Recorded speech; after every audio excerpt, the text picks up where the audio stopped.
বোঝো কাণ্ড, শেষ পর্যন্ত কিনা দাঁতাই ভেঙে ফেললো। আমার ছোট বোন এত বড় সাইজের একটা মাছ নিজেই কাটতে গিয়ে দাঁতাই ভেঙে ফেলেছে।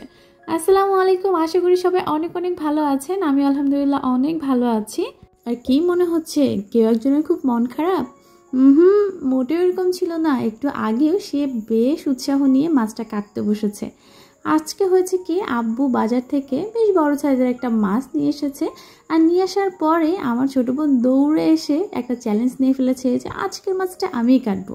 তো আমরাও ভাবলাম যে বেশ ভালোই হয়েছে, এত বড় সাইজের মাছ তো আসলে আমরা কাটতে পারতাম না। আমার ছোটো বোন দেখি কীভাবে কাটে, আমরাও আগ্রহ নিয়ে দাঁড়িয়ে আছি।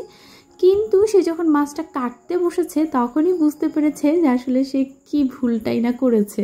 সে যখন মাছটা কাটছিল তখন আমার মনে হচ্ছিল যে সে রীতিমতো দা আর মাছের সঙ্গে একটা যুদ্ধ বাঁধিয়ে দিয়েছে। তো দেখা যাচ্ছে মাছের কাঁটাটা একটু বেশি শক্ত হওয়ায়, আর যেহেতু আমাদের বাসায় যে বটিটা ইউজ করা হয় সেটা অনেক বেশি ধারালো না, দেখা যায় যে নর্মাল ব্যবহারের জন্য যেরকম থাকে সেরকমই, যার ফলে ওর বেশ কষ্ট হচ্ছিল মাছটা কাটতে গিয়ে। আর সে বারবার তওবা করছিল যে ভুলেও হুটহাট করে এরকম সিদ্ধান্ত আর কখনোই নিব না। চোখে মুখে রাজ্যের বিরক্তি নিয়ে বলছিল যে কোন ভুলে যে আমি আজকে মাছটা কাটতে বসেছিলাম। আর কষ্টের কথা কি বা বলি, মাছের অন্য অংশের কথা বাদই দিলাম, মাথাটা কাটতে গিয়ে বেশ বিপাকে পড়তে হয়েছে। দেখতেই পাচ্ছেন একটা হাত দা দিয়ে কিভাবে মাথাটাকে চোটানো হচ্ছে, কারণ একটু আগে যেই দাঁটা দিয়ে এই মাছটা কাটা হচ্ছিল সেটা অলরেডি ভেঙে গেছে, মানে এটার মুখ পড়ে গেছে। এটা এখন ঠিক করতে হবে কামড়ের বাড়ি দিয়ে। তো অনেক কষ্টের পরে আসলে মাছটা সে কাটতে পেরেছে, কাটা শেষ করতে পেরেছে। তারপর মাছটা খুব ভালোভাবে ধুয়ে নেওয়া হয়েছে, যেহেতু টাটকা মাছ বাজার থেকে নিয়ে এসেছে, আজকে না রান্না করলে কেমন হয়।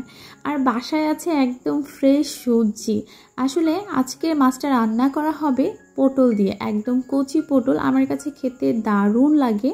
আমার ক্ষেত্রে হয় যে পটলটা যদি একটু বেশি বড় হয়ে যায় তখন এর বীজটা আমি ফেলে দিই, কারণ ওই পটল বীজসহ খেতে একদমই ভালো লাগে না। তো এই পটলগুলো যেহেতু অনেক কচি, যার ফলে কিন্তু মাছ, মাংস বা এমনি নর্মালি যদি ভাজিও করা হয় তারপরেও খেতে দারুণ লাগে। তো যাই হোক, মাছটা শুরুতে আমি তেলে ভেজে নিয়েছি।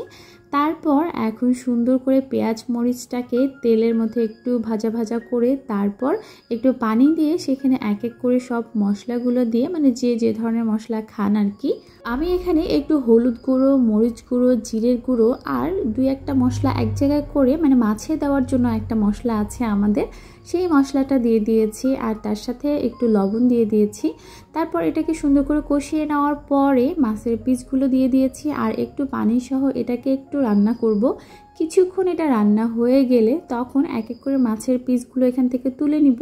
আর বাকি যে ঝোলটুকু ছিল সেটার মধ্যে আমাদের যে পটলগুলো কেটে রেখেছিলাম সেই পটলগুলো দিয়ে দিয়েছি। সুন্দর করে পটলটাকে এইভাবে নেড়ে চেড়ে বেশ কিছুক্ষণ কষিয়ে নিব। তারপর এখানে ঝোলের পানি দিয়ে দিব পটলটাকে ভালোভাবে সিদ্ধ হওয়ার জন্য। তো ঝোলের পানি দেওয়ার পরে এটাকে একটা ঢাকনা দিয়ে সুন্দর করে ঢেকে দিব। তো আমাদের ঢাকনাটা একটা সাইডে একটু ভেঙে গেছে, এটা নিয়ে আসলে হাসাহাসি করার কিছু নেই। রান্নাঘরে এরকম অনেক জিনিসপত্র থাকে যে একটু মানে ভাঙাচোরা থাকে আর কি, কিন্তু আমরা ব্যবহার করি। তো যখন পটলটাতে ভালোভাবে বলক চলে আসবে তখন মাছের পিসগুলো এখানে দিয়ে ঢাকা দিয়ে আরও বেশ কিছুক্ষণ রান্না করতে হবে। ঝোলটা একটু কমিয়ে এলে তখন কিন্তু এটা নামিয়ে ফেলতে হবে। তো এই ছিল আমাদের আজকের রেসিপি। সবাই ভালো থাকবেন, আল্লাহ হাফেজ।